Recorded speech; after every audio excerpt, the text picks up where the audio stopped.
proses ya. Halo Putri. Halo. Oke, kita ini aja ya. Sebelum kita mulai belajar, kita berdoa dulu nih menurut agama dan kepercayaan masing-masing ya. Berdoa dipersilahkan.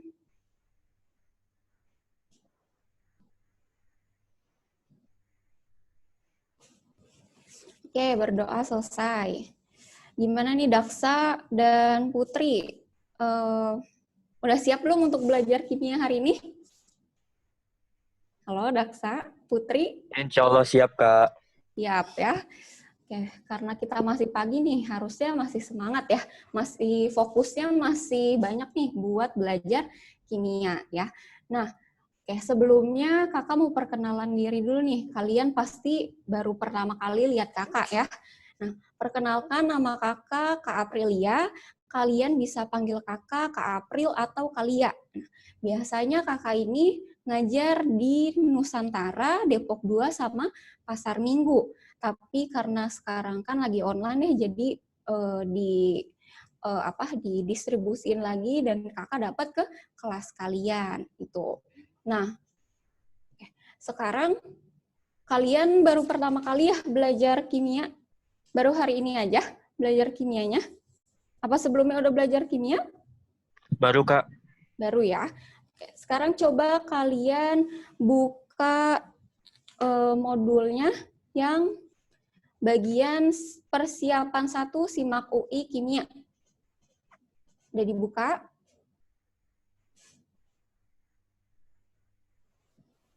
Oke, kakak kasih waktu. Gimana, udah dibuka? Daksa dan Putri? Udah, Kak. Udah, oke. Ada yang udah coba kerjain? Yang nomor 46? Gimana? Udah ada yang ngerjain? Iseng-iseng? Ngerjain kimia?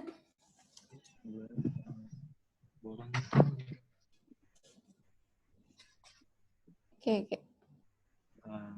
Gimana? Daksa udah ngerjain? Putri udah ngerjain?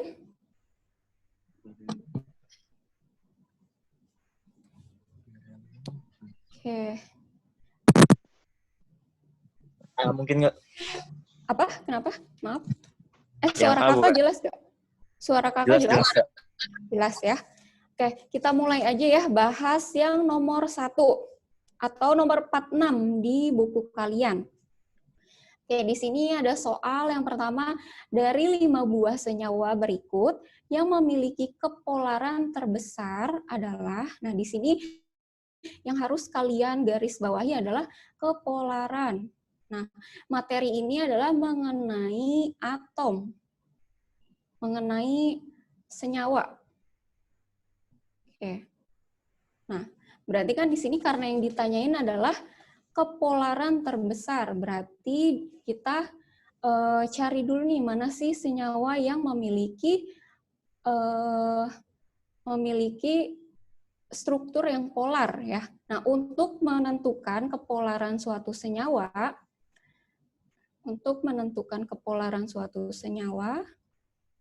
kita ada 3 cara. Kepolaran senyawa. Itu ada 3 cara ya. Yang pertama, itu kita lihat momen dipolnya.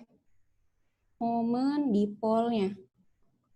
Biasanya momen dipol dari senyawa-senyawa polar itu tidak sama dengan 0 atau lebih dari 0 seperti itu. Atau kalau misalkan di sini tidak ada informasi tentang kekuatan momen dipolnya, kita bisa cari dari resultan gayanya. Resultan gayanya. Jadi nanti kita pakai vektor. Oke, contohnya itu misalkan di sini ada, kita pakai misalkan di sini ada di sini ada F2. Oke. F2 ini kan dia sama-sama punya elektron ya. Nah, kita tahu bahwa F itu dia dia tuh sangat elektronegatif ya. Karena ini sama-sama F, maka nanti elektron dari F akan lebih cenderung ke F yang di sebelah sini. Kemudian yang ini juga elektron dari F yang sebelah kanan akan lebih cenderung ke F yang sebelah kanan. Maka karena di sini saling meniadakan nih si resultannya, maka dia momen dipolnya itu sama dengan 0. Sama dengan 0, maka dia termasuk ke non-polar. Non-polar, seperti itu. Ada lagi misalkan HCl. HCl. Kalau HCl ini dia, kita tahu H itu kan punya elektron ya, satu di sini, kemudian di sini dipakai bersama dengan Cl. Oke, nanti elektron dari H ini akan lebih tertarik ke Cl. Kenapa lebih tertarik ke Cl? Karena Cl ini dia elektronegativitasnya itu sangat besar, makanya nanti elektronnya lebih tertarik ke Cl. Karena di sini elektronnya dia ke Cl, maka dia akan momen dipolnya itu tidak sama dengan 0, karena di sini cuma satu doang ketarik ke Cl, berarti nanti semua elektronnya ke Cl, maka di sini dia polar. Seperti itu. Ada lagi contohnya misalkan H2O. Kita tahu H2O itu dia seperti ini kan, strukturnya di sini H. Oke. Nah, kalau misalkan ada misalkan ada garis yang satu ke kiri, terus yang satu lagi ke kanan, maka nanti resultannya adalah garis lurus dari keduanya, seperti itu. Karena di sini H itu kan dia, elektron dari H itu akan lebih cenderung ke O, kemudian di sini H ini juga lebih cenderung ke O, maka nanti si resultannya juga akan ke atas.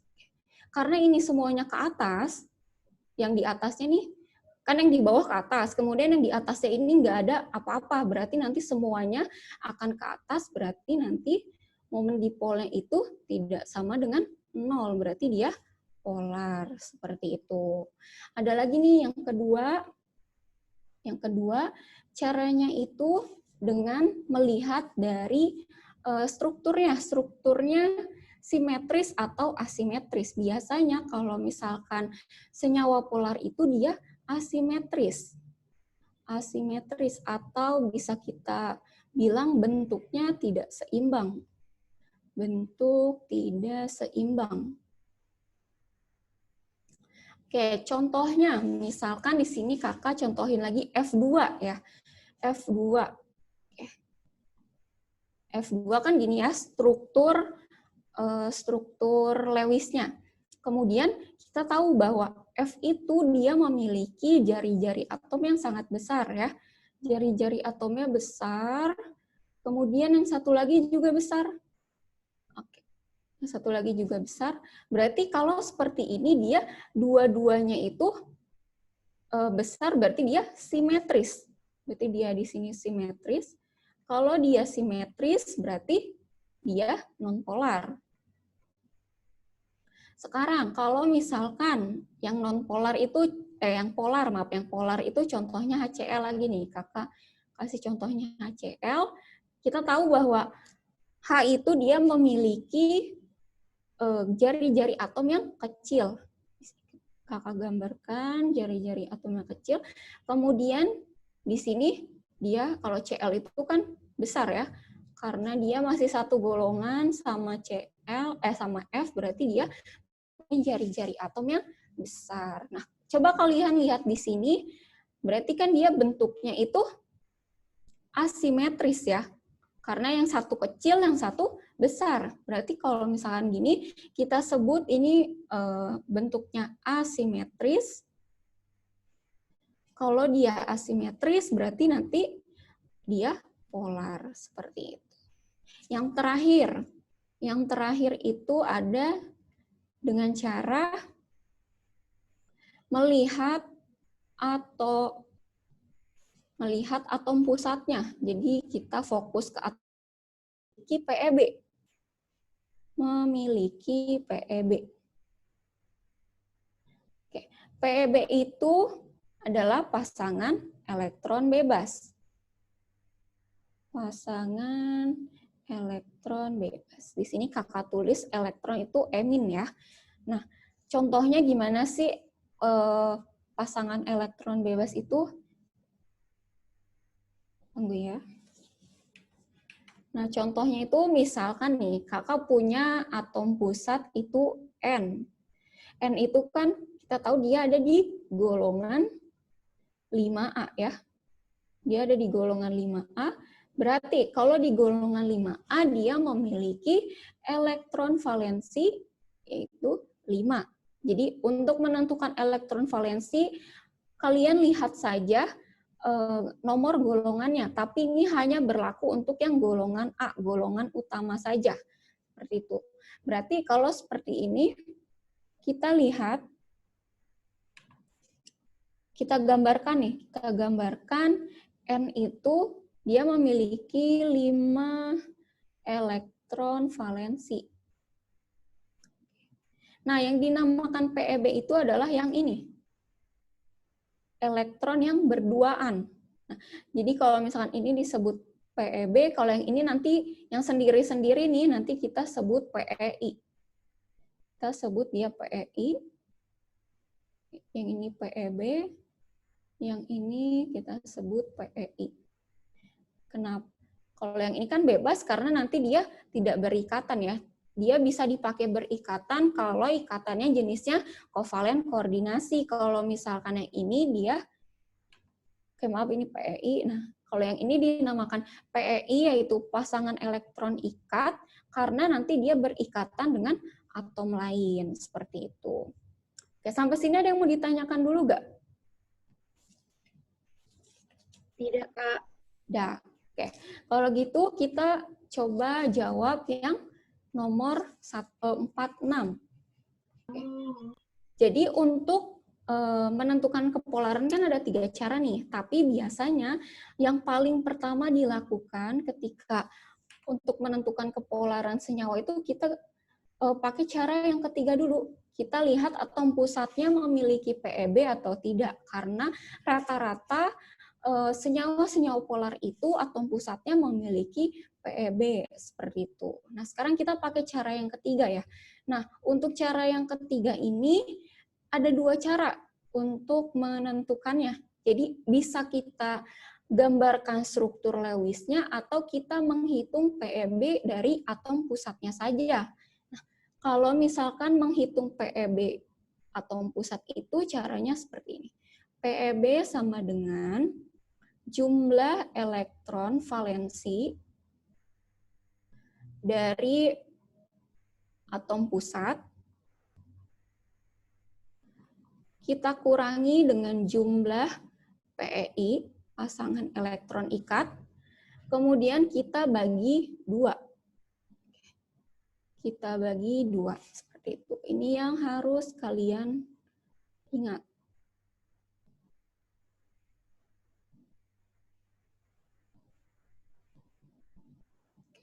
Kita coba langsung ke soal ya. Berarti ini kan kita harus coba satu-satu. Pertama kita coba dari yang A. A itu BeF2. Nah, kan berarti di senyawa ini ada atom Be dan atom F ya. Nah, kalian harus menentukan dulu nih mana yang merupakan atom pusatnya. Nah, untuk menentukan atom pusatnya itu kalian lihat mana atom yang paling sedikit. Karena di sini yang paling sedikit itu adalah Be, berarti di sini Be itu adalah atom pusatnya, ya. Atom pusatnya. Oke. Kalian ingat nggak atau golongan Be itu ada di golongan berapa? Ada yang ingat? 2A. 2A, benar. Dia ada di golongan 2A. Oke, berarti kalau golongan 2A elektron valensinya berapa? Berapa? 2 juga, benar ya. Karena dia sesuai dengan nomor golongannya. Oke, berarti di sini kita udah tahu elektron valensinya. Berarti kita masukin nih ke rumus ya.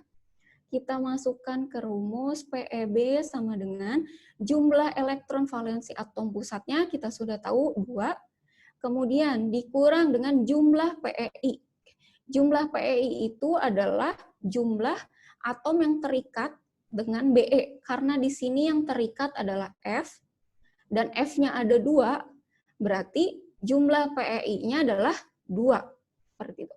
Kemudian kita bagi 2, maka hasilnya adalah 0/2, sama dengan 0. Oke. Tadi kalau misalkan dia, artinya kan kalau 0 itu dia tidak punya PeB. Kalau tidak punya PeB, artinya dia non-polar. Seperti itu. Dia non-polar. Berarti nomor yang pilihan A salah ya. Sekarang kita coba ke pilihan B. Itu ada BF3. Berarti di sini atom pusatnya adalah B ya. Kenapa B? Karena B itu paling sedikit jumlah atomnya. Kalau F itu ada 3, B itu ada 1. Kita tentukan dulu nih, golongan dari B itu dia di golongan 3A. B itu boron ya. Kemudian elektron valensinya itu adalah 3. Karena golongannya 3A berarti elektron valensinya juga 3. Berarti kita hitung di sini PeB sama dengan 3 dikurang jumlah PeI-nya di sini F3, berarti di sini juga PeI-nya 3/2 sama dengan 0/2. Jadi dia 0 juga. Berarti dia non-polar. Non-polar. Lanjut ke yang C. Oke, lanjut ke yang C. Di sini ada CF4. CF4. Berarti atom pusatnya yang mana nih? Yang mana? Ada yang tahu atom pusat? Yang C ya. Kenapa yang C? Kenapa yang C? Tadi siapa yang jawab? Anissa ya? Tadi yang jawab Anissa. Kenapa C? Oke, jadi benar ya, dia atom pusatnya C. Kenapa? Karena C itu dia hanya 1, sedangkan F itu 4. Berarti C itu adalah atom pusat. C itu ada di golongan 4A. Golongan 4A berarti elektron valensinya adalah 4. Kita masukkan ke rumus PeB sama dengan, berarti 4, elektron valensinya 4, dikurang PeI-nya juga 4, karena F-nya itu ada 4/2. Sama dengan 0/2. Jadi hasilnya juga 0. Berarti dia non-polar. Non-polar. Oke, sekarang yang D. Kita belum nemu nih jawabannya yang mana. Yang D sekarang. Ada NF3. Kita bisa tahu di sini atom pusatnya adalah N, karena N itu cuma 1.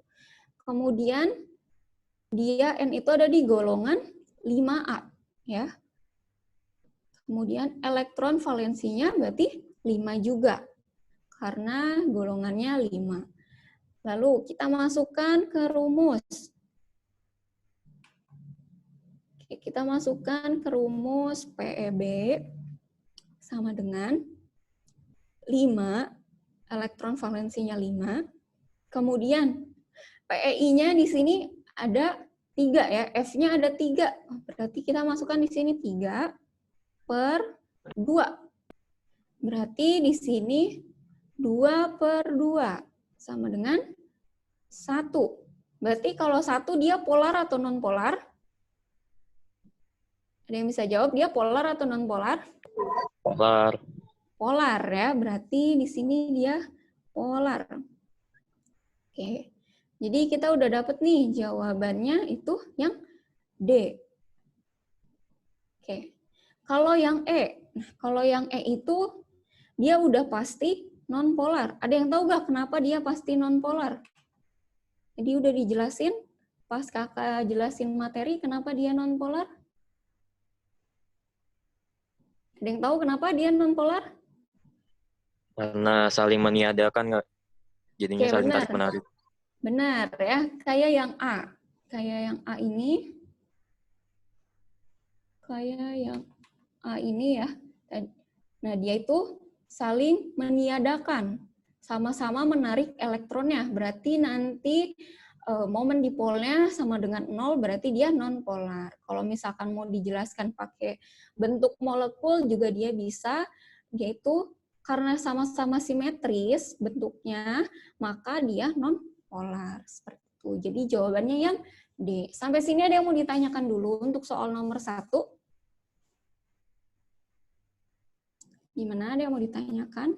Masih bingung menentukan atom pusat mungkin, atau menentukan golongannya mungkin? Ada?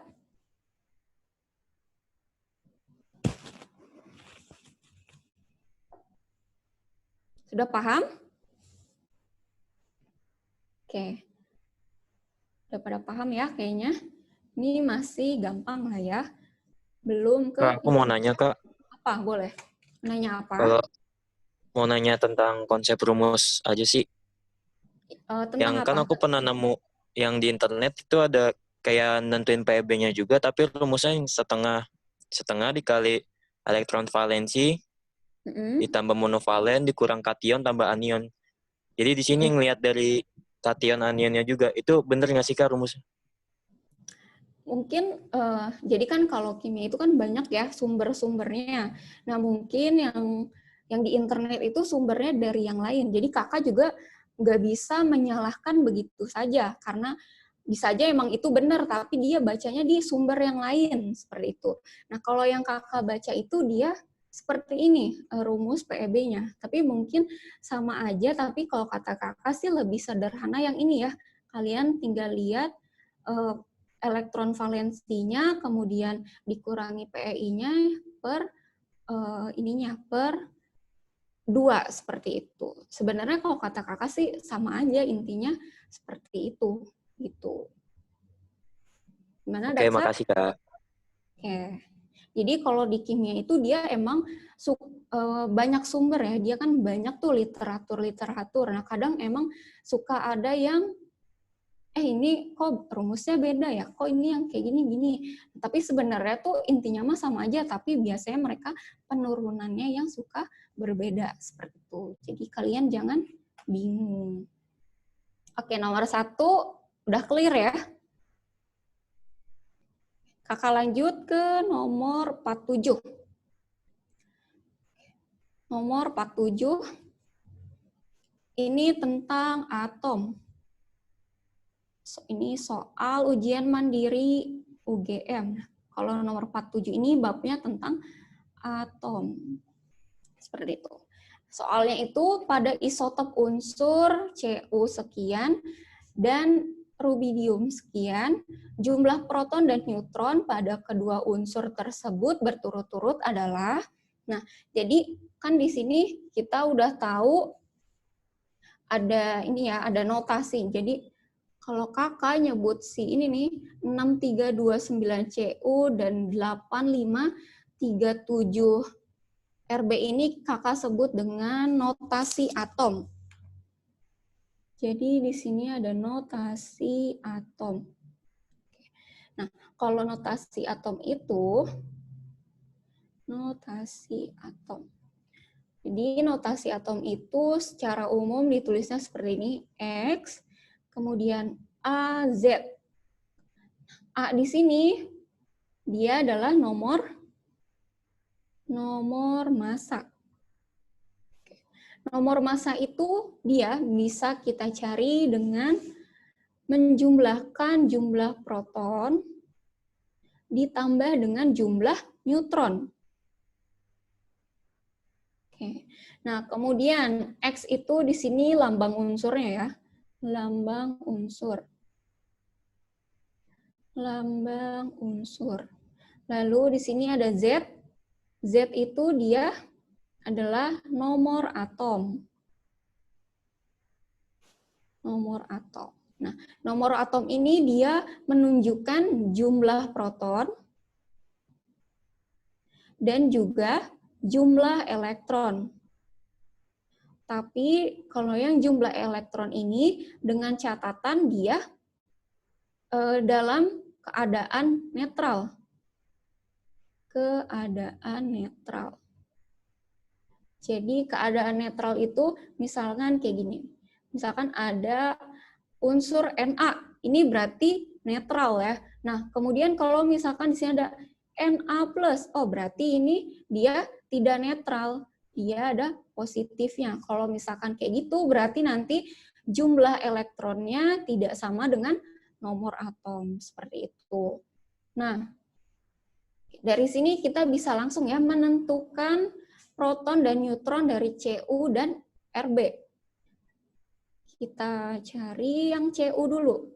Cu63, kemudian 29. Berarti protonnya berapa nih? Ada yang tahu protonnya berapa? Protonnya sama dengan nomor atom. Di sini nomor atomnya adalah 29. Berarti dia protonnya 29.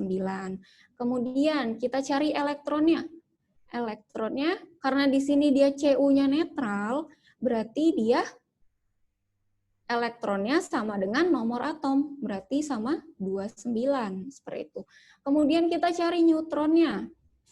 Untuk mencari neutron, berarti kita pakai yang ini ya, nomor massa sama dengan jumlah proton ditambah jumlah neutron. Berarti kalau kita mau cari neutron, sama dengan nomor massa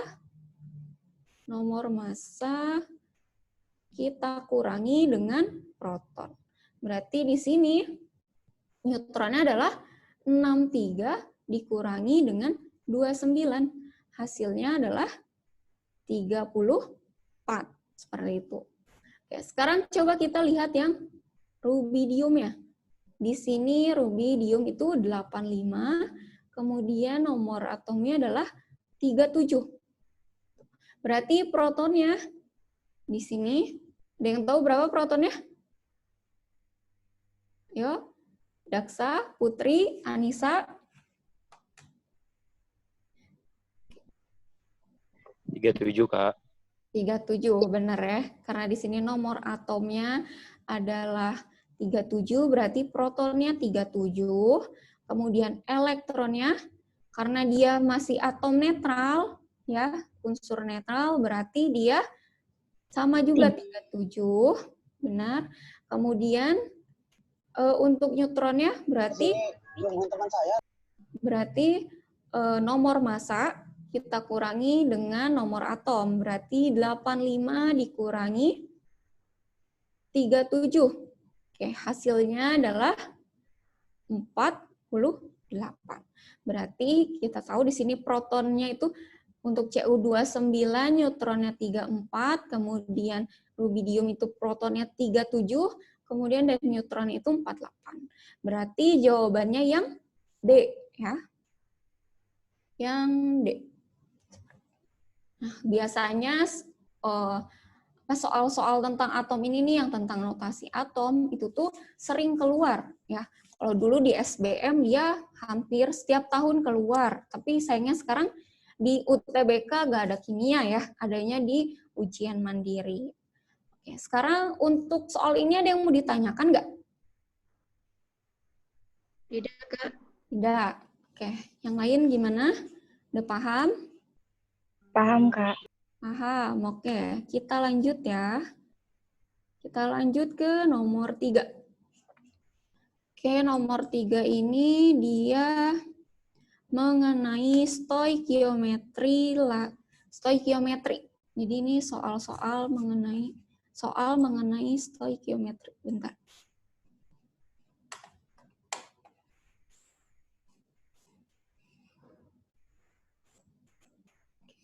Jadi ini soal stoikiometri.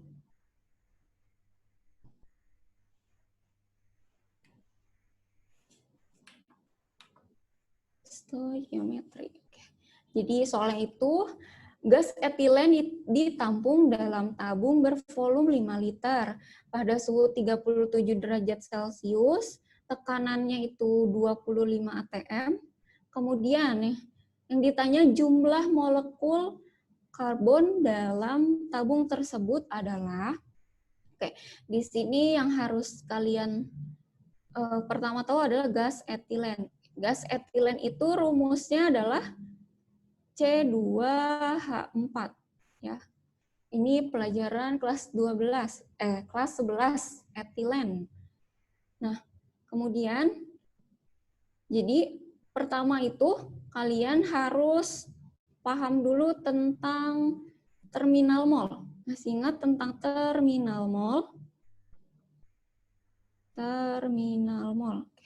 Jadi yang ada di layar kalian nih, yang grafik ini atau data-data yang ada di layar HP kalian yang jumlah mol, jumlah partikel, molaritas, volume gas, ini adalah terminal mol. Kalian pernah lihat ya di kelas 10, biasanya dipelajarinya di kelas 10. Jadi biasanya soal-soal stoikiometri dasar itu, nanti itu misalkan di soal diketahuinya itu volume ya, kemudian nanti yang ditanya adalah jumlah partikelnya, atau bisa aja dari jumlah partikel kita mau cari masanya, seperti itu. Biasanya seperti itu. Nah, kalau misalkan di sini kan berarti yang diketahui ada volumenya, kemudian ada tekanannya, ya. Terus di sini ada suhunya. Mau diubah menjadi jumlah partikel. Berarti kalau kayak gitu pakai yang mana nih? Kan kalau di sini, kalau volume yang di sini, ini volume yang di bawah sini, dia untuk keadaan STP. Keadaan STP itu adalah ketika tekanannya itu 1 atm dan suhunya itu adalah 0 derajat Celcius. Sedangkan kalau di soal sini, di soal ini volumenya 5 liter, kemudian si suhunya itu 37 derajat Celcius dan tekanannya 2,5 atm. Berarti kita tidak bisa pakai rumus yang ini ya, tidak bisa pakai rumus yang ini. Karena kalau ini hanya untuk keadaan STP saja. Berarti ngitungnya gimana nih? Nah, kalau misalkan seperti itu, untuk menghitung mol pada keadaan T dan P tertentu maksudnya diketahui T dan P-nya, maka rumus yang dipakai adalah rumus gas ideal, yaitu P dikali V sama dengan nRT. Biasanya di sini R itu sudah diketahui yaitu sebesar 0,082 liter ATM per mol Kelvin. Nah, karena di sini suhu Kelvin kan suhu ya, Kelvin itu satuan suhu, maka di sini suhunya juga harus diubah menjadi Kelvin. Seperti itu. Nah, berarti nanti kalau misalkan udah tahu molnya, kan ini berarti kita bisa tahu ya molnya berapa. Kemudian kalau udah tahu molnya, kita ganti dari mol ke jumlah partikel, seperti itu. Kita langsung aja nih ya, kita hitung. Oke, yang berarti pertama kita harus cari dulu mol gas etilennya. Mol gas etilen. Berarti pakai rumusnya PV sama dengan nRT. Karena di sini yang mau dicarinya adalah mol, berarti N sama dengan P dikali V per RT. Seperti itu.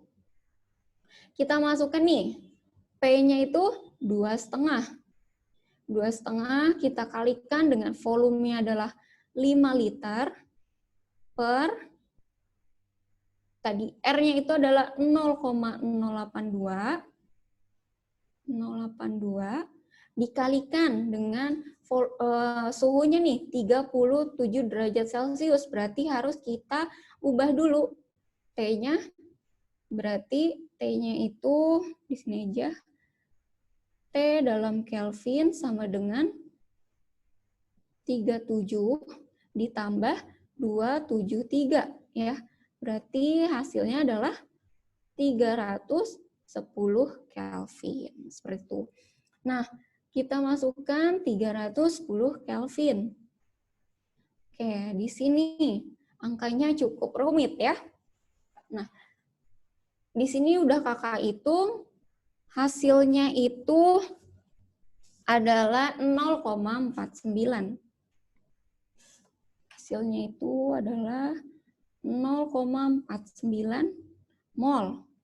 Ya, udah dapet nih molnya. Kemudian setelah dapat molnya berarti kita ubah ke jumlah partikel.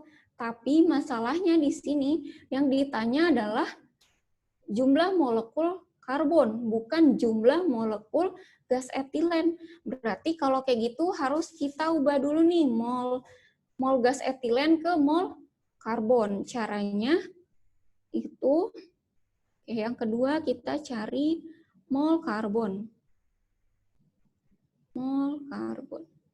Kita tahu kalau gas etilen itu dia memiliki atom karbon ya. Atom karbonnya itu ada 2. Jadi C2H4 itu kalau kita jabarkan dia memiliki 2 atom C dan 4 atom H.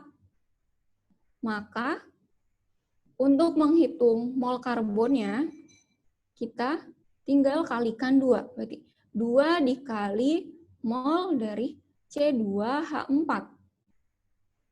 Maka kita masukkan 2 kali 0,49 sama dengan 0,98 mol. Karena kita sudah dapat nih mol karbonnya, sekarang kita bisa langsung hitung jumlah partikelnya. Berarti kan di sini kita udah tahu molnya nih, kita udah tahu molnya, mau kita ubah ke jumlah partikel, berarti caranya adalah dikalikan dengan 6,02 kali 10 pangkat 23. Nah ini tuh adalah bilangan Avogadro. Bilangan Avogadro yang sesungguhnya itu yang ini. Tapi karena di soal ini sudah diketahui bilangan Avogadro-nya itu 6 kali 10 pangkat 23, jadi kalian pakai aja bilangan Avogadro yang ada di soal. Berarti kalian tinggal masukkan tulis rumusnya, berarti jumlah partikel sama dengan N dari karbon dikalikan dengan 6,0 kali 10 pangkat 23. Berarti sama dengan masukkan mol karbonnya 0,98 dikalikan dengan 6 kali 10 pangkat 23, maka hasilnya adalah 5,88 kali 10 pangkat 23. Seperti itu. Jadi jawabannya adalah yang B. Jadi emang kalau ujian mandiri itu biasanya sebenarnya langkah-langkahnya itu tidak rumit, masih di level kayak UTBK, tapi dia tuh yang bikin rumit itu adalah angka-angkanya yang nggak cantik ya. Kayak misalkan yang di sini, nih, yang di sini dia kan 2,5 kali 5 per 0,082 kali 310. Itu angkanya ini banget ya, makanya kalian matematikanya harus kuat, ngitungnya harus kuat, seperti itu. Oke, untuk nomor 48, ada yang mau ditanyakan nggak nih? Tentang stoikiometri sederhana. Yang mau ditanyakan? Bagaimana? Tunggu sebentar ya, kakak mau ngecas laptop dulu.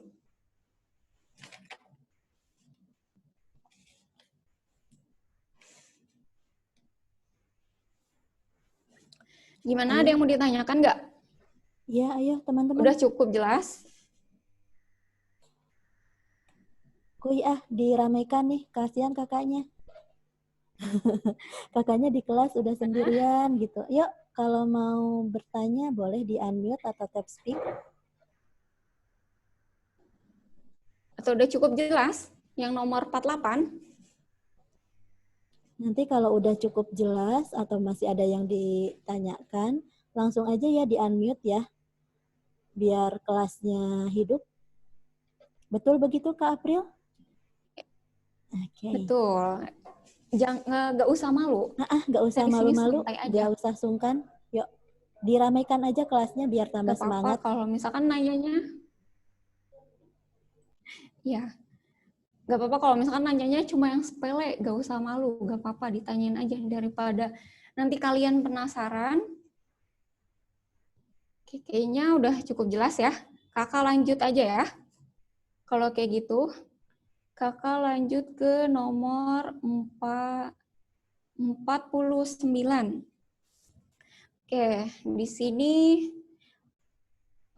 dia masih masuk ke bab stoikiometri, tapi tentang rumus empiris,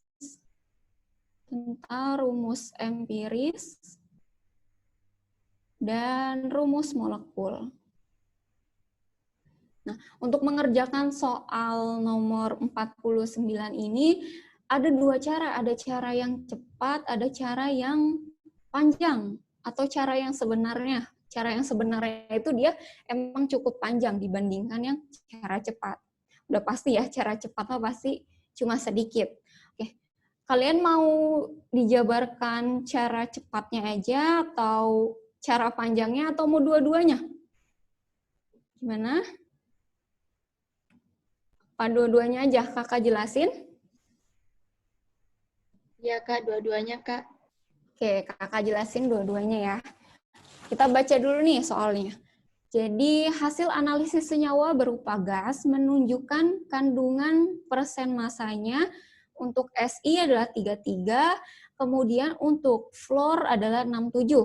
Pada temperatur 35 derajat Celcius sebanyak 0,21 liter senyawa tersebut memberikan tekanan 1,7.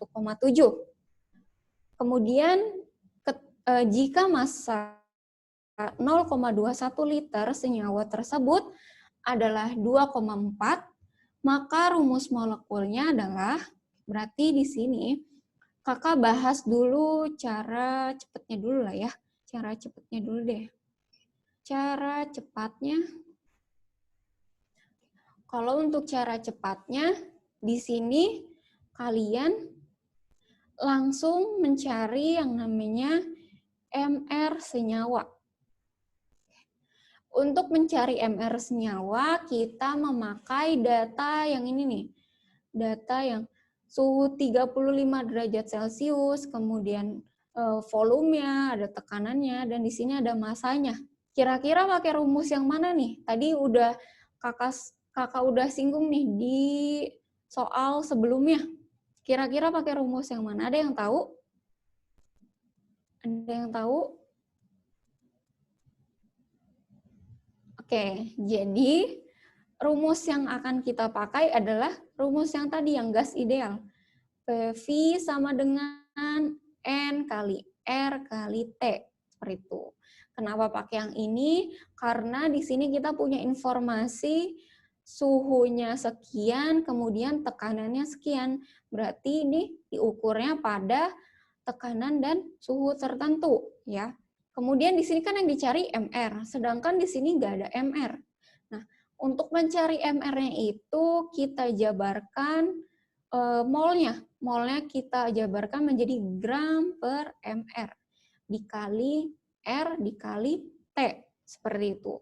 Kemudian karena di sini yang mau dicari MR, kita ubah dulu nih rumusnya menjadi, karena di sini MR di bawah, berarti MR-nya kita ke atasin, kemudian P dan V-nya kita ke bawahin, kita tukar. Berarti nanti rumusnya jadi gram dikali R dikali T per P dikali V. Gitu. Nah, kita masukkan nih angka-angkanya. Di sini berarti 2,4, gramnya 2,4, kemudian dikalikan dengan R-nya itu tadi 0,082, dikalikan dengan T-nya. T-nya di sini 35 derajat Celcius. Berarti harus kita ubah dulu nih T-nya. Jadi Kelvin, berarti T Kelvin sama dengan 35 ditambah dengan 273. Berapa nih hasilnya? 5 tambah 3, 8. Jawabannya 308 Kelvin. Ya. Kita masukkan di sini 308. Oke, kemudian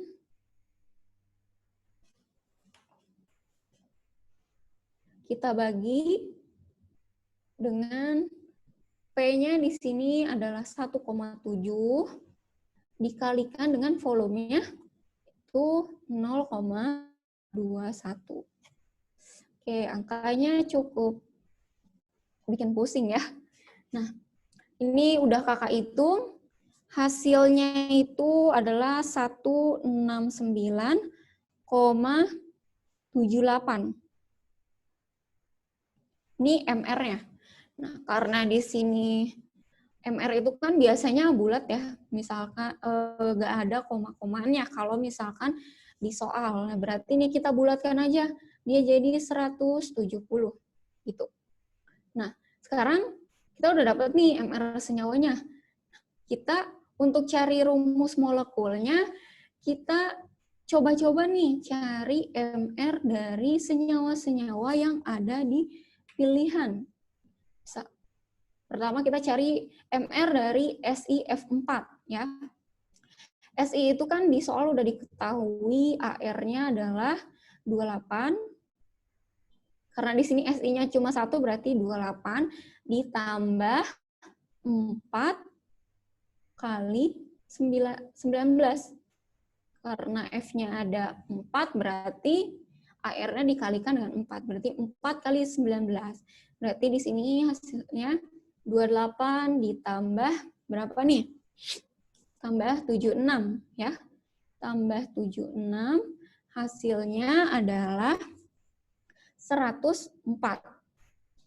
104.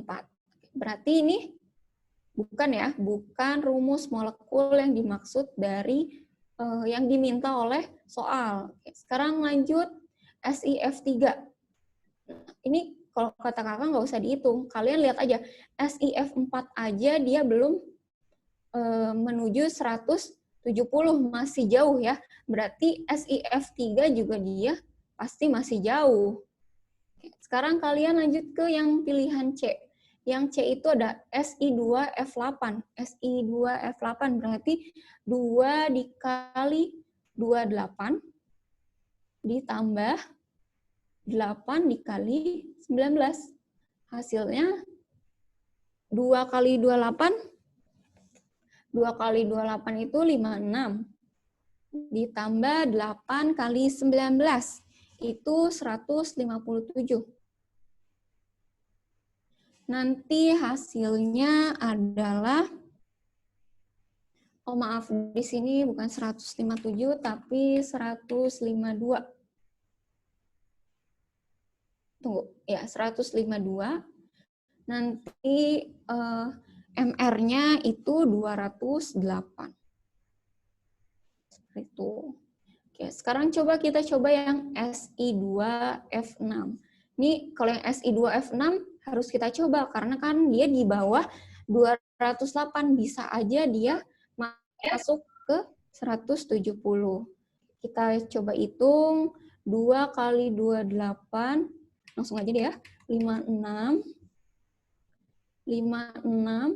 ditambah 6 kali 19 itu hasilnya 114. Kalau kita jumlahkan, di sini 0, kemudian 7, dapat nih 170. Berarti udah sama ya, MR yang Si2F6 dengan MR yang sudah tadi kita hitung. Berarti jawabannya adalah yang D, seperti itu. Nah, kalau yang E ini dia udah pasti enggak. Kenapa enggak? Karena Si2F8 aja udah 280, apalagi Si3F9. Berarti dia di atas 280, seperti itu. Nah, ini untuk yang cara cepatnya ya. Kalian bisa pakai cara ini kalau misalkan ada soal seperti ini. Nah, kalau misalkan cara sebenarnya, cara yang panjangnya, cara panjangnya. Pertama itu kalian harus cari dulu rumus empirisnya. Rumus empiris. Untuk kita tahu kan kalau senyawa yang dianalisis itu mengandung Si dan F. Kalau senyawa itu kan dia pasti punya indeks. Indeksnya itu adalah X dan Y. Indeks itu misalkan H2SO4. Nah, si 4 dan 2 ini merupakan indeks ya. Nah, biasanya kalau kita bandingkan indeks X banding Y, itu akan sebanding dengan mol atomnya. Berarti kalau X itu mol Si, kemudian Y itu adalah mol Y. Seperti itu. Nah, mol itu kan kalau kita jabarkan gram per mr ya. Nah, tapi kan di sini dia tidak ada informasi tentang gram. Maka di sini persennya itu kita anggap sebagai masanya. Kenapa? Karena di sini senyawanya kita anggap 100%, maka kalau seperti itu nanti gram unsur-unsur penyusunnya adalah persennya. Makanya kita di sini bisa kita tulis persen Si per ARSI banding persen, maaf di sini harusnya F ya, persen F dibagi dengan ARF. Masukkan ke perbandingannya di sini 33 dibagi ARSI itu 28, kita bagi dengan persen F itu dia 67 per 19. Kita bagi nih, ini didapatkan hasilnya 1,17 dibagi dengan 3,5. Gitu. Nah, ini kita bulatkan aja. Yang ini 1, kalau yang ini kita bulatkan ke 3. Gitu. Maka nanti kita dapatkan rumus empirisnya. Di sini rumus empiris kakak singkat jadi RE, itu jadi SiF3. Ini baru rumus empirisnya ya. Nah, SiF3 ini dia memiliki MR, Si itu tadi 28 ditambah 3 kali 19, hasilnya adalah 85 ya. Nah, kalau udah dapat rumus empirisnya, kita hitung MR senyawanya. Tadi di cara cepat kan kita udah ngitung rumus MR senyawa ya. Berarti kita nggak usah hitung lagi karena caranya sama. Kita tulis aja di sini MR senyawanya kita dapat 170 ya MR senyawanya. Nah, karena kita udah dapat nih udah dapat rumus empirisnya, udah dapat MR senyawanya, sekarang kita cari rumus molekulnya. Rumus molekulnya itu, caranya itu pertama kita harus cari N-nya dulu. Kenapa cari N? Karena untuk mencari rumus molekul itu, rumusnya adalah rumus molekul dalam kurung rumus empiris dikalikan dengan N. Berarti kita harus cari N-nya dulu nih. Untuk cari N itu caranya MR dari senyawa sama dengan MR dari rumus empiris kita kalikan dengan N. Di sini MR senyawanya kita dapat 170 sama dengan 85 dikalikan dengan N. Berarti N-nya sama dengan 170 per 85. Berarti hasilnya adalah 2. Nah, berarti rumus molekulnya adalah Rm sama dengan Re-nya kita masukin ini rumus empirisnya SiF3 dikalikan dengan 2. N-nya kan 2 tadi. Berarti nanti ini 2 dikalikan dengan 1, di sini ada 1 ya. Dikalikan dengan 1 dan 2 dikalikan dengan 3. Maka nanti rumus molekulnya adalah SI2. 6. Jadi sama, jawabannya adalah yang D, seperti itu. Kalau kakak sarankan sih mending kalian pakai cara cepat aja, tapi kalian harus teliti pada saat menghitung MR dari senyawa-senyawa yang ada di pilihan, seperti itu. Gimana, ada yang mau ditanyakan untuk nomor 49? Cukup jelas?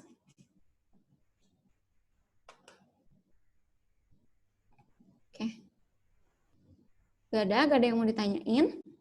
Kalau gak ada yang mau ditanyain, kakak lanjut ya ke nomor 50. Ke nomor 50. Oke, untuk nomor 50 ini, dia masih sama bab stoikiometri, tapi ini tentang reaksi. Jadi reaksi dicampur dengan tadi yang stoikiometri sederhana. Jadi soal itu diketahui terdapat reaksi pengendapan seperti yang ada di soal sebanyak 100 mg-NO3, berarti ini reaktannya 0,1 molar ditambahkan dengan 100 ml NaOH yang belum diketahui nih molaritasnya berapa. Untuk mendapatkan endapan MgOH 2 kali sebanyak 4 milimol. Berarti di akhir nanti didapatkan MgOH2 sebanyak 4 milimol. Konsentrasi larutan NaOH yang digunakan adalah, sebelum kita menjawab soalnya, kakak mau kasih dulu review materi tentang reaksi. Jadi kita tahu reaksi di kimia itu ada 2 macam ya. Ada yang reversible, atau kita sebut dengan bolak-balik, tandanya itu Pak yang seperti ini. Kalian pernah lihat ya? Biasanya ini ada di kesetimbangan. Di materi kesetimbangan. Nah, untuk reaksi-reaksi reversible ini, biasanya nanti ketika kalian MRS kan, nanti di sisanya itu, di bagian sisa, reaktannya semua bersisa. Maksudnya gimana? Misalkan kakak punya A ditambah B menjadi C, maka misalkan di sini MRS, kemudian di sini kakak punya 10, di sini kakak punya 8, kemudian nanti yang bereaksi itu misalkan hanya 7. Di sini hanya 7, di sini 7, kemudian di sini yang terbentuk 7. Ini plus, ini minus, ini minus. Kalau reaktan itu dia pasti minus, kalau misalkan produk itu dia pasti bertambah jadi tandanya plus. Berarti ini 10 kurang 7, di sini 3, di sini 1, di sini 7. Nah, ini yang dinamakan dia masih semuanya bersisa, seperti itu. Kemudian ada juga reaksi irreversible. Atau kita sebut ini dia reaksi berkesudahan. Biasanya tandanya itu adalah panah ke kanan doang. Nah, ini yang biasanya banyak dipelajari di stoikiometri. Sebenarnya di bab lain juga ada, tapi yang paling utama biasanya di stoikiometri. Nah, kalau irreversible ini dia ada 2. Dia itu ada yang reaktannya salah satu bersisa,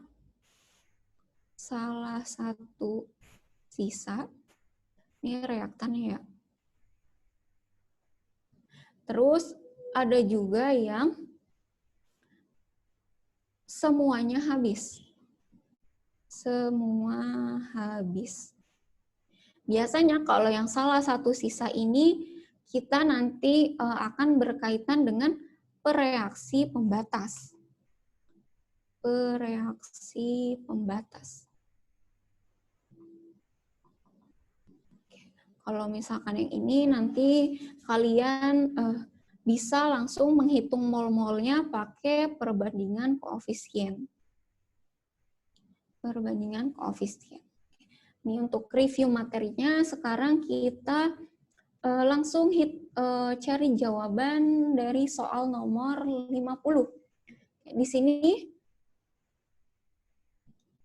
oke, kan di sini kita bisa tahu nih, kita hitung dulu mol dari reaktannya. Di sini kan reaktannya itu ada MgNO3 dan NaOH ya. Berarti kita hitung mol dari MgNO3 dan mol NaOH. Kita tahu bahwa rumus mol, tapi yang diketahui adalah volume dan konsentrasi, berarti rumusnya adalah M sama dengan M dikalikan dengan V. Nah, M-nya ini kita masukkan, oke, ini rumusnya. Kemudian di sini kita cari N dari MgNO3. Berarti M-nya masukkan 0,1 dikali dengan 100 mili. Hasilnya adalah 10 milimol. Ingat, kalau misalkan dia pakai volume mili, berarti nanti hasil molnya itu milimol, bukan mol ya. Kemudian kita hitung mol dari NaOH-nya di sini 0, oke. Kan di sini M kali V, M-nya kan belum diketahui ya, berarti kita tulis aja M, kemudian dikalikan dengan 100 mili. Berarti kalau kayak gini, kita tulis aja 100 M milimol. Oke, kita udah dapat nih mol-mol dari reaktannya. Sekarang kita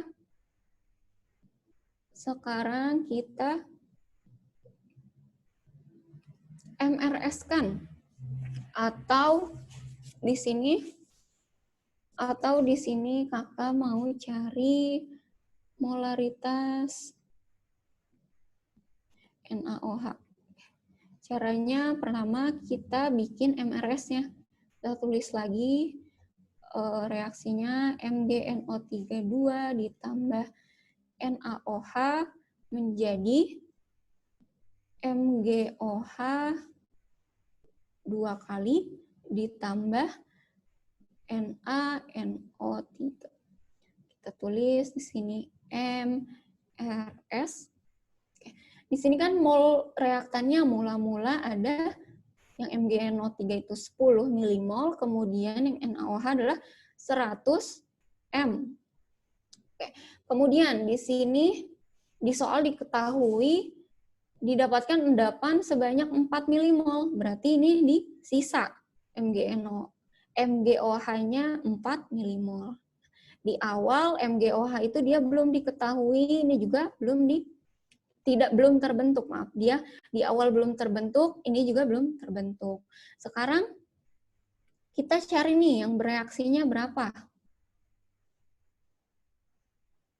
Karena di sini awalnya itu 0, kemudian di bawahnya 4, berarti 4 kurang 0, berarti di sini yang bereaksinya adalah 4. Nah, untuk melengkapi yang lainnya nih, untuk melengkapi mol-mol dari senyawa yang lain, kita pakai perbandingan koefisien. Sini koefisiennya. Kalau di sini MgOH 2 kali itu kan satu koefisiennya 1 itu ada 4 milimol. Berarti kalau NaOH yang mempunyai koefisiennya 2, berarti dia 8 milimol lah yang bereaksinya. Nah, kalau MgNO3 berarti dia sama 4 juga karena dia koefisiennya 1. Kemudian kalau NaNO3 dia 8 karena dia koefisiennya 2. Kita lengkapi nih di bawahnya 8. Kemudian di sini karena di sini kurang, di sini tambah, berarti 10 kurang 4 adalah 6. Gitu. Nah, sekarang kalian lihat. Berarti kan di sini 10 dikurang 8M ya. Nah, sekarang di sini kan dia reaksinya adalah reaksi irreversible ya, reaksi yang irreversible. Nah, untuk reaksi irreversible, reaktan sisanya itu hanya bisa salah satunya sisa atau semuanya habis.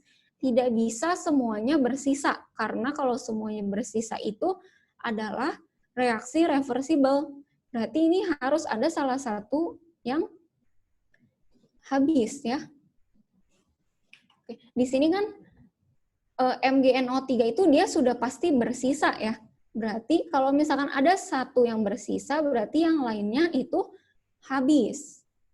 Berarti untuk mencari molaritas NaOH-nya bisa kita langsung aja di sini 100 dikurang. Maaf, ini harusnya ini harusnya 100 M dikurang 8 ya. Berarti 100 M dikurang 8 sama dengan 0. Berarti di sini 100 M sama dengan 8. Berarti M sama dengan 8 per 100. Hasilnya adalah 0,08 molar. Seperti itu. Jadi jawabannya adalah yang B.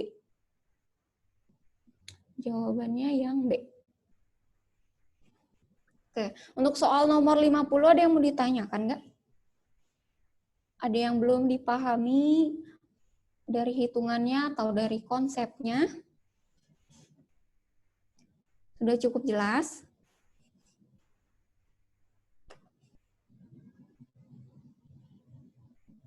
Tidak ada yang mau bertanya?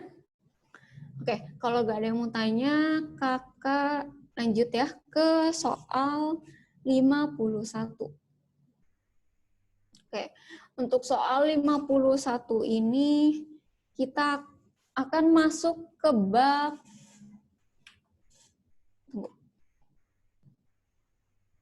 Oke, sekarang kita masuk ke bab buffer. Larutan buffer. Biasanya larutan buffer ini sering keluar nih, mau di ujian mandiri, di UTBK juga dulu dia sering keluar. Nah, jadi di sini kita langsung aja ke soalnya. Larutan buffer didapat dengan melarutkan 200 ml asam asetat, 0,15 molaritas, dan 100 ml natrium asetat, konsentrasinya sekian. Perubahan pH larutan buffer setelah ditambahkan 50 ml HCl 0,1 M adalah, di sini udah diketahui pKa-nya adalah 4,7. pKa asam asetatnya 4,7. Sebelum kita ke perhitungannya, kita review dulu nih materi mengenai buffer asam. Kalau pengertian buffernya kalian masih ingat ya?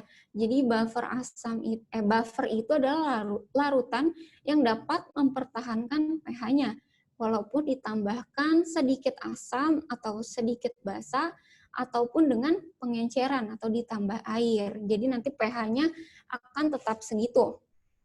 Nah, untuk buffer asam ini kita akan coba review mengenai komponennya, cara kerja, pembuatan, dan cara menghitung pH-nya ya. Nah, untuk komponennya itu biasanya dia terdiri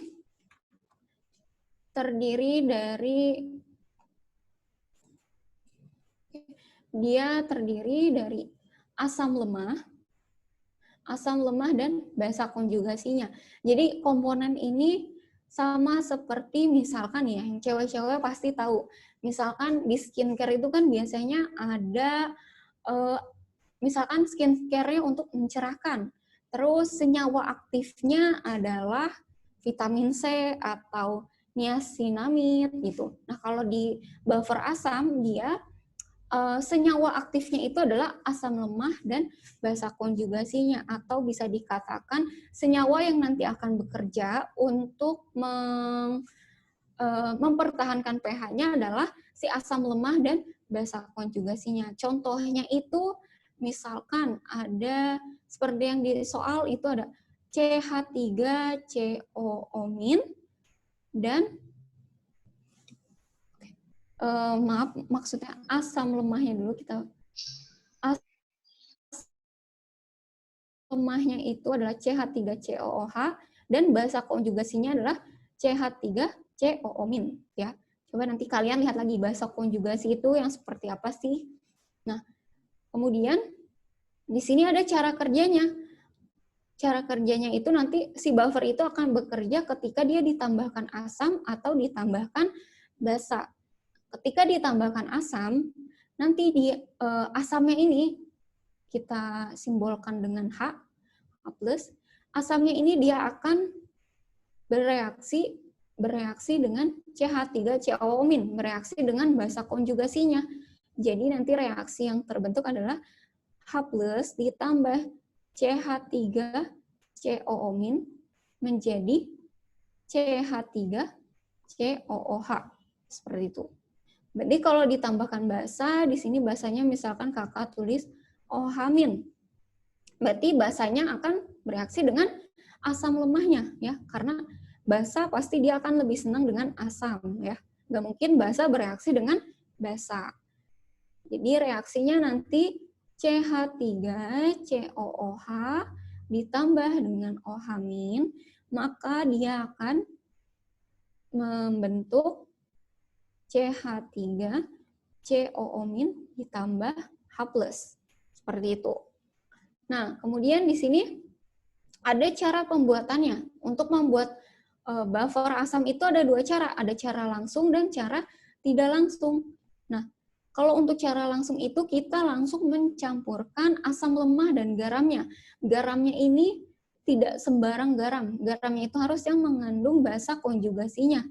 Contohnya, kalau di CH3COOH ya kita pakai contoh yang di atas, misalkan asam lemahnya kita mau CH3COOH, maka garamnya itu harus yang mengandung CH3COO-, yaitu misalkan CH3COONA, atau bisa juga CH3COO 2 kali Ca.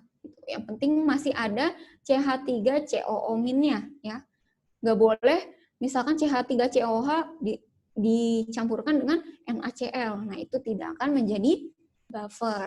Nah, sekarang ada yang tidak langsung. Tidak langsung itu dia mencampurkan asam lemah berlebih dengan basa kuat. Nah, kalau ini contohnya itu misalkan CH3COOH, di sini dia harus ditambahkannya itu berlebih. Berlebih maksudnya molnya itu lebih besar dari basa kuatnya.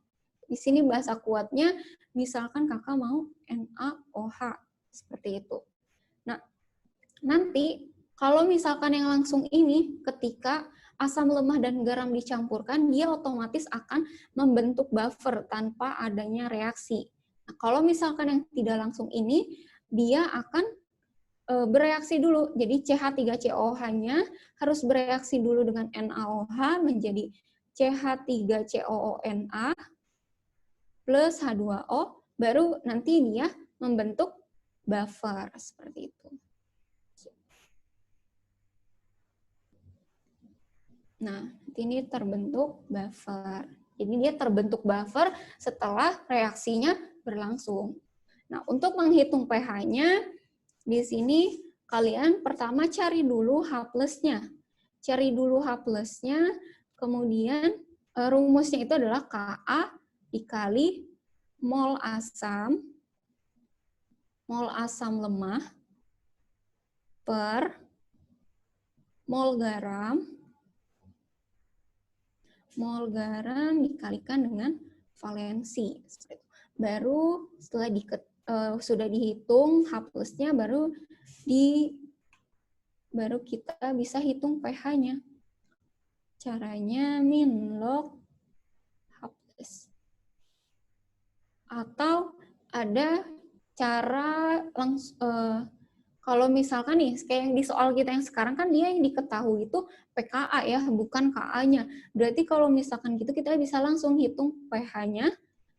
Karena rumusnya jadi pKa dikurang dengan log dari per N garam dikalikan dengan valensi. Seperti itu. Oke, ini untuk review materinya. Sekarang kita hitung, langsung hitung pH larutan buffer dari soal nomor 51. Pertama, yang harus kalian lakukan adalah menghitung. Pertama kalian cari mol komponennya. Mol komponennya itu kan di sini ada asam lemah. Asam lemahnya itu asam asetat, dan kemudian basa konjugasinya itu dari garam natrium asetat. Berarti mol komponennya itu, yang pertama kita cari N dari CH3COOH. Untuk cara cari molnya itu kita pakai rumus M kali V. Sama dengan M-nya itu 0,15 dikalikan dengan 200 mili, maka hasilnya adalah 30 milimol. Sekarang untuk yang N dari CH3COONA, ya. Di sini ada M dikali V juga. Di sini M-nya itu 0,25 dikalikan dengan 100, maka hasilnya adalah 25 milimol. Kalau udah dapet nih mol dari masing-masing komponen. Nah, sekarang kan di sini katanya si buffernya itu ditambahin dengan HCl 50 mili 0,1 M. Berarti nanti di sini, nanti kan ada reaksi ya, reaksi antara asam dengan buffer.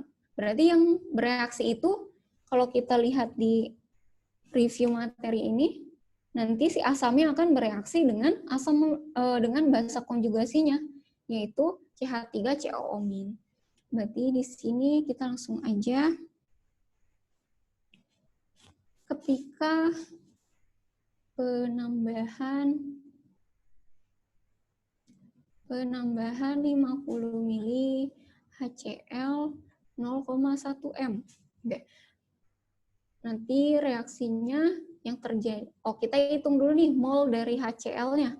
Mol HCl sama dengan N adalah M dikalikan dengan V. M-nya itu adalah 0,1 M dikalikan dengan 50 mili. Hasilnya adalah 5 milimol. Nanti berarti langsung kita tulis reaksinya. Reaksinya itu berarti H+ ditambah dengan CH3COO- akan menghasilkan CH3COOH. Kita tulis MRS, kita bikin MRS-nya. Di sini H+-nya itu 5 milimol. Kemudian CH3COO-nya, kan CH3COO- itu kita dapatkan dari CH3COONA. Nah, berarti di sini 25 milimol. Kemudian, karena di awal CH3COOH-nya itu sudah diketahui, maka di sini kita tulis 30 milimol. Nah, nanti yang bereaksinya ini kita tentuin reaksi pembatasnya.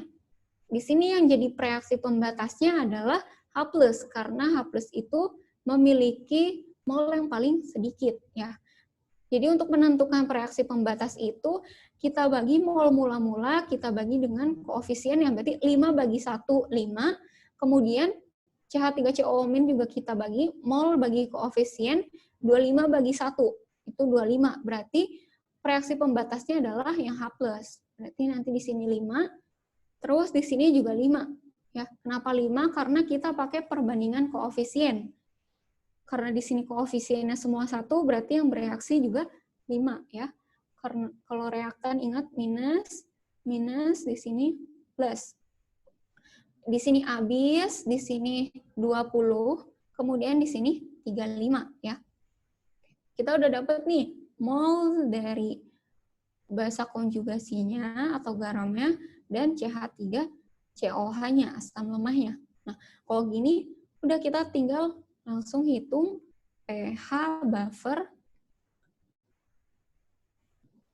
setelah penambahan. Oke, pH buffer setelah penambahan berarti langsung kita pakai rumus yang ini ya. Langsung kita pakai rumus yang ini. Karena pKa-nya sudah diketahui.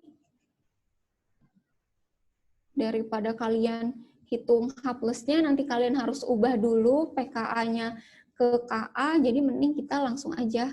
Langsung pakai rumus yang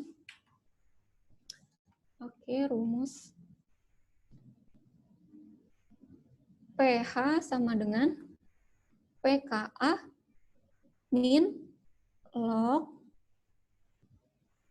kemudian di sini N asam lemah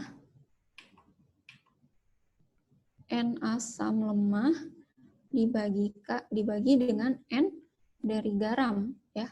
Di sini mol garamnya itu sama dengan mol CH3COH ya. Nah, masukkan pKa-nya itu 4,7 min log mol asam lemahnya itu 35 per 20 sama dengan 4,7 min log 35 bagi 20 itu hasilnya adalah 1,75. Jadi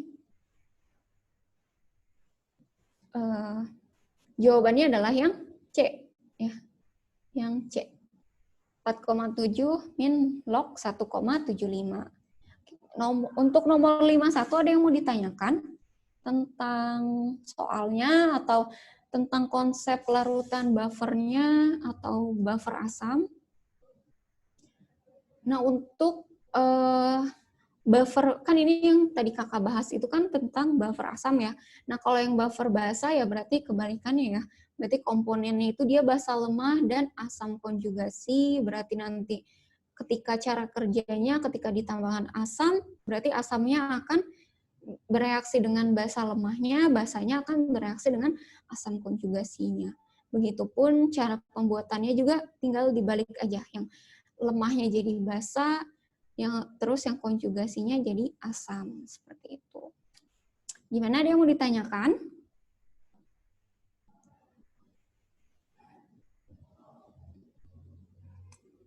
Cukup jelas untuk soal nomor 51 ini?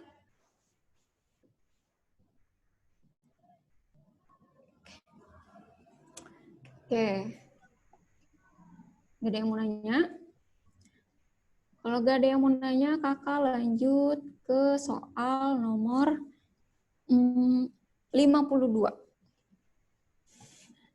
Untuk soal 52 ini, kita masuk ke tentang larutan ya. Jadi soalnya itu untuk membuat larutan NaOH MR sekian dengan konsentrasi sekian sebanyak 2 liter, maka X mili larutan NaOH 80% dengan massa jenis sekian ditambahkan Y air sebanyak Y ya airnya. Kemudian yang ditanya adalah X dan Y. Oke. Jadi untuk soal ini itu, jadi maksudnya gini, kakak punya NaOH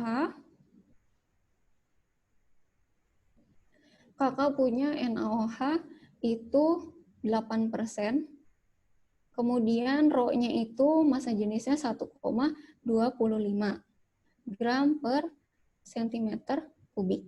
Kemudian si NaOH yang 8% ini mau kakak encerkan menjadi NaOH yang konsentrasinya itu 0,05 M, kemudian 2 liter.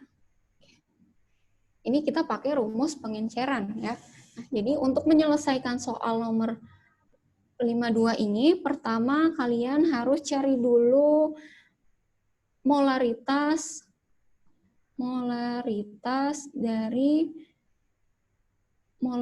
dari NaOH 8% ya. Caranya gimana? Caranya itu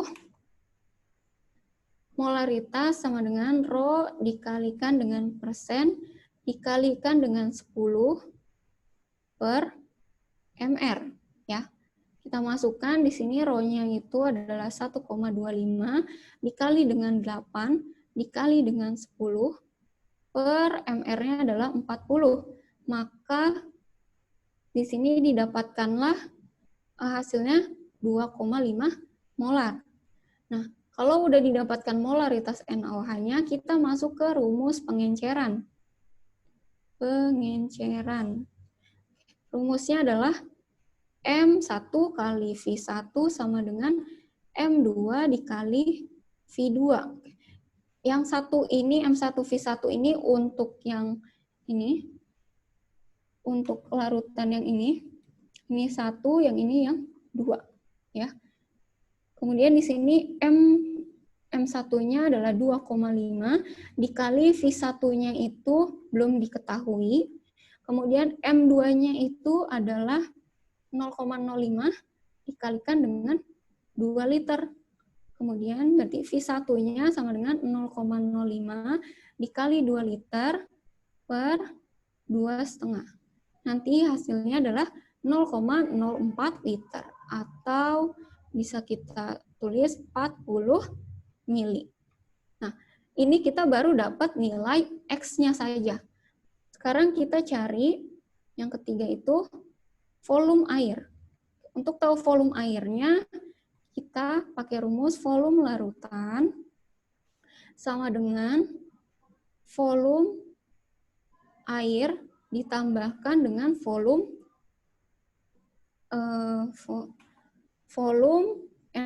NaOH yang pertama ya.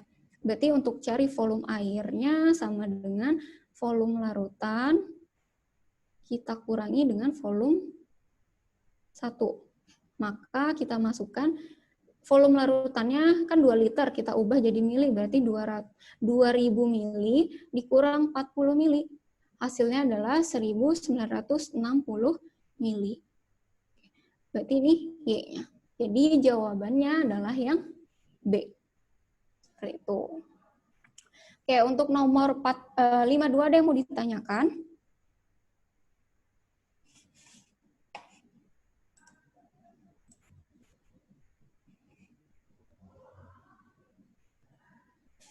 Oke, karena waktunya sudah habis,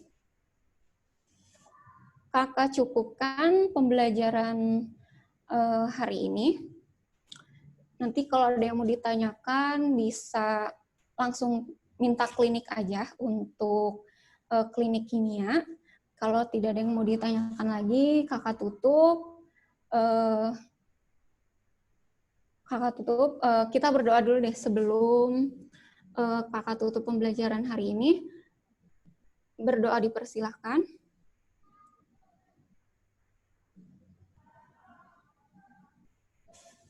Berdoa selesai. Terima kasih yang sudah bergabung di kelas ini. Wassalamualaikum warahmatullahi wabarakatuh.